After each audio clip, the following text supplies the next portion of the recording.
Nathan Zegura here with a special edition of the 2-Minute Drill brought to you by University Hospitals. This offseason, we're going to do a series where we take a look at every single position group, kind of a state of the position address, where we look at what happened in 2021 and what could be in store in 2022. And we're going to kick it off here with the running back group for the Cleveland Browns, which is arguably, frankly, I don't really think there's an argument about it, the best running back group in the entire National Football League. It's led, of course, by Nick Chubb. Chubb, the Browns' leading rusher, once again this year, 3 straight seasons over 1,000 yards rushing, 3 straight Pro Bowl appearances. Chubb becoming only the 3rd running back in franchise history, joining the great Jim Brown and Leroy Kelly as being Browns running backs to make it to 3 consecutive Pro Bowls. Now this year, Nick Chubb, he rushed for 1,259 yards, 5.5 yards per carry, and 8 touchdowns.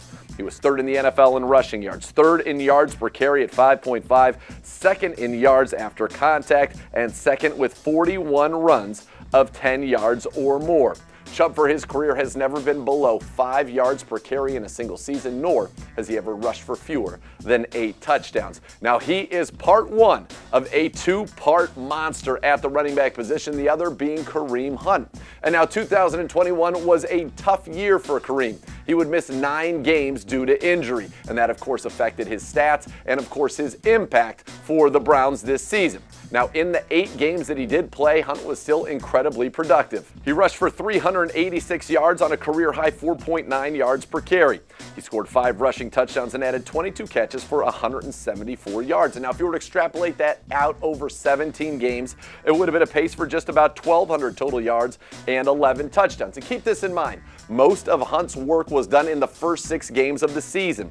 In those 6 games, 522 total yards and 5 touchdowns before suffering that injury against the Arizona Cardinals. The good news is Hunt will be at full strength for the Browns in 2022, and both Chubb and Hunt are under contract. Well, the injury to Kareem Hunt, it paved the way for D'Ernest Johnson in 2021, filled in twice as a starter for the Cleveland Browns and had career highs in every single category. Johnson would go on to rush for 534 yards at 5.3 yards a carry, ran it 100 times, 3 touchdowns. He added 19 catches for 137 yards.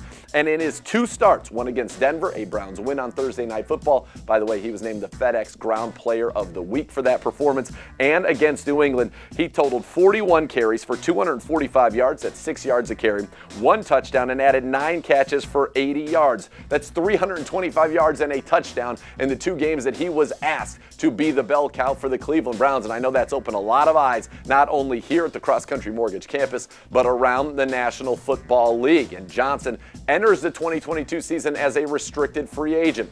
So the Browns have a lot of options there. They can tender him, put him a round value, whether that's a first-round tender or a second-round tender. That means that if they make that offer, they're locked into a certain amount of money for D'Ernest Johnson. And if another team were to sign him away, the Browns would receive that level draft pick in compensation. So the Browns have an opportunity, at least, to keep D'Ernest Johnson here in town if that's what they want to do. And you have to imagine, after what he did out there and the trust he has earned from the coaches, you absolutely want to keep D'Ernest Johnson here with the Cleveland Browns. So that's the big 3, and that's as good a trio as exists in the National Football League.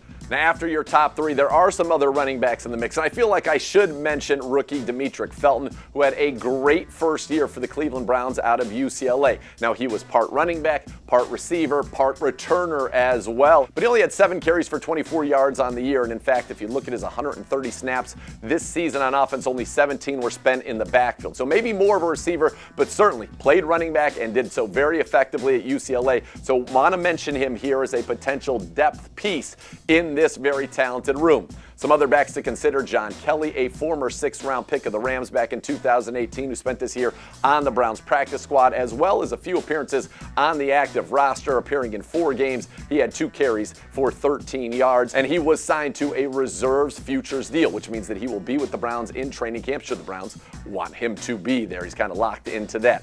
Also, Trey Harbison, who was signed as an undrafted free agent last year out of Charlotte, but missed the entire season on injured reserve. And then you have Dexter Williams, who was signed late in the season to the Browns.